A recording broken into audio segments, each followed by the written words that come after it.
मतलब मेरी समझ में ये नहीं आ रहा है, 100 आउट ऑफ 100 मार्क्स आए हैं बच्चे के जी और स्कूलिंग एजुकेशन स्टार्टिंग में उसकी नहीं थी। जी नहीं हुई थी। जी नहीं, स्कूलिंग नहीं हुई थी, मदरसा में बच्चा था, हिफ्स किया है उसने मदरसे से, हाफिज है, और उसके बाद उन्होंने काउंसलिंग के बाद डिसाइड किया कि हम अपने हाफिज बच्चे को कुछ बनाना चाहते हैं। बच्चा चीफ जस्टिस ऑफ इंडिया बनना चाहता है और उसकी कोशिश कर रहा है, और काफी अच्छी शुरुआत उसने की है, जैसे कि आप देख सकते हैं 95.4 और 100 आउट ऑफ 100 पॉलिटिकल साइंस में ला करके। मुस्लिम तबके की एजुकेशन बिल्कुल पिछड़ी हुई है और उसी के मुतालिक, उसी को लेकर एक ऐसी संस्था हिंदुस्तान में बनाई गई है जिसमें केवल और केवल मुसलमान के हाफिज लोगों पर काम किया जा रहा है। तो आप मेरे पीछे देख रहे हैं, ये संस्था है विजन इंटरनेशनल एकेडमी। खास बात इसकी यह है कि पूरे हिंदुस्तान में केवल एक स्कूल है, ओनली वन स्कूल। अब आप समझ रहे होंगे, आप सोच में पड़ गए होंगे कि यार ऐसा क्या चीज है कि पूरे इंडिया, कितना बड़ा इंडिया है आप सोच सकते हो, और वहां पर केवल एक स्कूल आपको मिलने वाला है। नॉर्मली हमारे समाज में जो देखा जाता है, मुस्लिम में अगर हाफिज है कोई, उसने हिफ्ज किया है, तो उसके पास लिमिटेड एक डायरेक्शन रह जाती है। फॉर एग्जाम्पल, अगर किसी बच्चे ने हाफिज किया हुआ है, हिफ्ज किया हुआ है, तो या तो वो इमामत करेगा मस्जिद में जाकर, या फिर वो किसी मदरसे में पढ़ाना शुरू कर देगा, और उसके पास डॉक्टर, इंजीनियर, आईएएस, आईपीएस ऐसा कोई रास्ता दिखता नहीं है। लेकिन ये जो आप देख रहे हैं, ये वो संस्था है जो ये चाहती है कि आपका जो बच्चा वो हाफिज के बाद डॉक्टर बने, इंजीनियर बने, आईएएस ऑफिसर बने, आईपीएस बने, अलग अलग डिपार्टमेंट में जाए। और इस संस्था की जो खास बात मुझे पता चली है वो यही है कि ये एक बच्चे को ऐसी डायरेक्शन दे रहे हैं और इतना क्विक फास्ट सर्विस दे रहे हैं कि यार 12वीं क्लास का जो बच्चा होता है ना, जो nursery, LKG, UKG, first, second, third, वो सारी क्लासेस करने के बाद 12वीं में जब आता है, फिर वो डायरेक्शन मिलती है उसे, आप डॉक्टर जाओ, इंजीनियर जाओ। ये कितना लंबा टाइम हो गया है। लेकिन ये संस्था, ये केवल 5 साल में आपके हाफिज बच्चे को उन बच्चों की कैटेगरी में खड़ा कर देती है कि आ जाओ कंपटीशन कर लीजिएगा। तो इस संस्था की जो मुझे खास बात लगी वो यही है कि इनका 5 साल का एक प्रोग्राम होता है। आपका बच्चा कभी स्कूल नहीं गया है, लेकिन उसने केवल हिफ्ज किया हुआ है, तो ये उसको सीधा एक फाउंडेशन कोर्स में एडमिशन दे देते हैं। 1 साल का इनका फाउंडेशन कोर्स होगा और उसके बाद सीधा 9th, 11th और 12th। और यकीन करें, मैं बच्चों से मिला हूं, 10th क्लास के बच्चों ने इतना ज्यादा इंप्रेस किया, मैं दूसरे बच्चों से भी मिला, कि यार मुझे यकीन नहीं हुआ कि 3 साल में इन्होंने क्रांति ला दी है, क्रांति जिसे बोलते हैं। तो आइए मैं एक बार इस संस्था के अंदर आपको लेके चलता हूं और एक पिक्चर, एक विजुअल, एक तस्वीर आपको दिखाता हूं कि इनका एजुकेशन सिस्टम किस तरीके से काम कर रहा है। आइए चलते हैं। तो मैं अब आपको अंदर लेकर चलता हूं। ये ऑफिस है, सामने प्रिंसिपल सर बैठे हुए हैं। तो एक बार मैं आपको दिखाना चाहता हूं कि एक्चुअल में इस संस्था में किस तरीके से वर्क होता है, किस तरीके से हाफिज लोगों को डॉक्टर, इंजीनियर, आईएएस ऑफिसर, ये मैं आपको बता रहा हूं बार बार, कैसे बनाने का सिस्टम बनाया गया है। और क्विक फास्ट सर्विस। सलाम वालेकुम रहमतुल्लाह।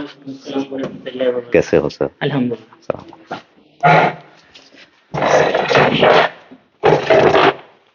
कैसे हैं आप? जी अल्हम्दुलिल्लाह, दुआ है आप लोगों की। आपके संस्था की बड़ी तारीफें सुन रहे हैं और ये कहा जा रहा है कि पूरे हिंदुस्तान में एकमात्र यही स्कूल है जो ओनली फॉर हाफिज, और फिर उसके बाद जो आपका सिस्टम है किस तरीके से है वो जानना चाह रहे हैं, क्योंकि ऑडियंस की मेरे पास लगातार कमेंट भी आ रही है, जानना चाह रहे हैं। कुछ बताइए आप। हाँ, देखिए ऐसा है कि जब सच्चर कमेटी की रिपोर्ट के बाद पूरे हिंदुस्तान को ये पता चला कि हिंदुस्तान की तरक्की के लिए जो माइनॉरिटी कम्युनिटी है, जिसमें मुस्लिम सबसे बड़ी माइनॉरिटी है, उनके बच्चों की पढ़ाई जो है किसी वजह से रुक जाती है, और वो प्राइमरी एजुकेशन ना लेने की वजह से सेकेंडरी एजुकेशन और हायर एजुकेशन में उनका जो योगदान होता है वो कम है। सरकार ने ये कहा था कि हम भी कोशिश कर रहे हैं और माइनॉरिटी को भी कहा था कि आप लोग भी कोशिश करें अपने कौम को आगे बढ़ाने के लिए और ऐसे इदारे खोले जहां पर हम इन बच्चों को मेन स्ट्रीम कर पाए। तो सच्चर कमेटी को बेस बना करके और स्कॉलर्स की मदद से मनापात फाउंडेशन, जिसके चेयरमैन हमारे अमीर अहमद साहब हैं, उन्होंने 2017 में ये डिसाइड किया कि एक ऐसा स्कूल खोलते हैं जिसमें एनसीईआरटी के ब्रिज कोर्स को बेस बना करके ऐसे हाफिज बच्चे जो किसी भी वजह से प्राइमरी एजुकेशन नहीं ले पा रहे हैं और सेकेंडरी एजुकेशन और हायर एजुकेशन में नहीं जा पा रहे हैं, उनको मेन स्ट्रीम करें। और पिछले 5 सालों से ये प्रोग्राम चल रहा है। 4 बैचेस 10वीं के जा चुके हैं। एनआईयूएस से और उत्तर प्रदेश से और सीबीएसई से हमारा इस मरतबा बैच बैठा है और काफ़ी उम्दा परफॉर्मेंस इन हाफिज़ों ने मेन स्ट्रीम के बाद किया है। और एक बैच हमारा सीबीएसई से ग्रेड 12 का हुआ है और उसमें भी जो हमारा ग्रुप है उन्होंने बहुत बेटर परफॉर्म किया। ऑन एन एवरेज हमारा 69% रिजल्ट है और हाईएस्ट 95.4 है, जो इस बात की दलील है कि अगर हम कोशिश करें सरकार के साथ मिल करके तो हम ऐसे तमाम बच्चे, सिर्फ हाफिज ही नहीं दूसरे बच्चे भी जो मेन स्ट्रीम नहीं हो पा रहे हैं, हम उनको एनसीईआरटी के ब्रिज कोर्स की मदद से मेन स्ट्रीम करने में कामयाब हो रहे हैं। आप लोगों की दुआओं की जरूरत है। अच्छा, नहीं अभी आपने बताया 95% मार्क्स आए हैं बच्चे के। जी, 95.4 बच्चे के मार्क्स आए हैं और पॉलिटिकल साइंस में इस बच्चे को 100 आउट ऑफ 100 मिला है, उर्दू में भी 100 आउट ऑफ 100 मिला है। तो मैं समझता हूँ ये वो बच्चे हैं जो किसी वजह से स्कूल नहीं कर पाए, लेकिन सिर्फ 4 साल की मुद्दत से और मेन स्ट्रीम होने के बाद। मैं आपको रोकना चाहूंगा, मतलब मेरी समझ में ये नहीं आ रहा है, 100 आउट ऑफ 100 मार्क्स आए हैं बच्चे के जी, और स्कूलिंग एजुकेशन स्टार्टिंग में उसकी नहीं थी। जी नहीं हुई थी। जी नहीं, स्कूलिंग नहीं हुई थी। मदरसा में बच्चा था, हिफ्स किया है उसने मदरसे से, हाफिज है और उसके बाद उन्होंने काउंसलिंग के बाद डिसाइड किया कि हम अपने हाफिज बच्चे को कुछ बनाना चाहते हैं। बच्चा चीफ जस्टिस ऑफ इंडिया बनना चाहता है और उसकी कोशिश कर रहा है और काफ़ी अच्छी शुरुआत उसने की है, जैसे कि आप देख सकते हैं 95.4 और 100 आउट ऑफ 100 पॉलिटिकल साइंस में ला करके। मतलब कुल मिलाकर एक चीज मैं आप लोगों को बता देता हूं, पहले भी मैंने आपको इससे अवगत कराया है कि बैकग्राउंड स्कूलिंग नहीं है। 5 साल का इनका प्रोग्राम होता है जिसमें 1 साल ये फाउंडेशन का कोर्स होता है, उसके बाद फिर 9th 10th और 11th 12th, मतलब 5 साल में एक बच्चा 100 में से 100 नंबर ला रहा है। यार कमाल की परफॉर्मेंस है, इससे तो मैं बहुत ज्यादा इंप्रेस हूं और मुझे उम्मीद है कि आप भी अचंभित होंगे।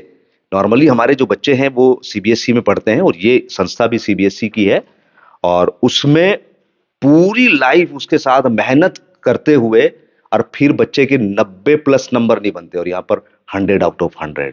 वेरी वेरी वेरी, मतलब इंप्रेसिव एकदम रिजल्ट है। मैं आपके माध्यम से ये गुजारिश करना चाहूँगा कि तमाम मदरसे जिनके पास हाफिज बच्चे ग्रेजुएट होकर निकल रहे हैं, हिफ्स करके निकल रहे हैं, उन्हें अपने बच्चों को हमारे जैसे इदारों में जोड़ना चाहिए ताकि हिफ्स के बाद वो मेन स्ट्रीम करके अपने अपने पोटेंशियल एरिया में जो है देश की तरक्की में योगदान कर सकें।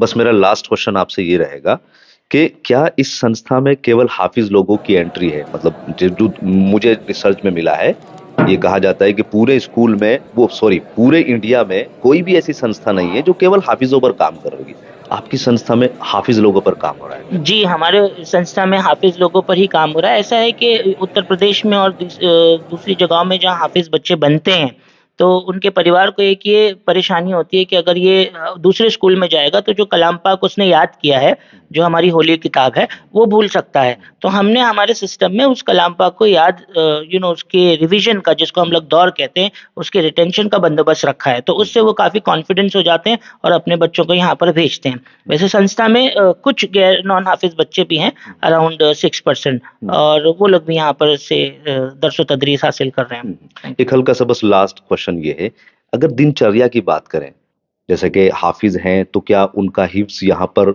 कॉन्टिन्यूअस रहेगा?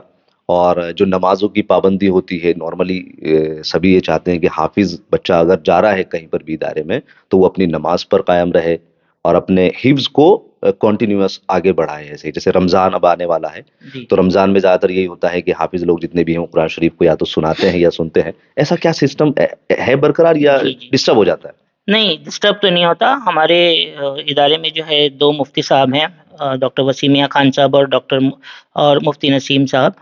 दोनों ही मुफ्ती की निगरानी में बहुत अच्छे से बच्चे की पूरा दिनचर्या बनता है।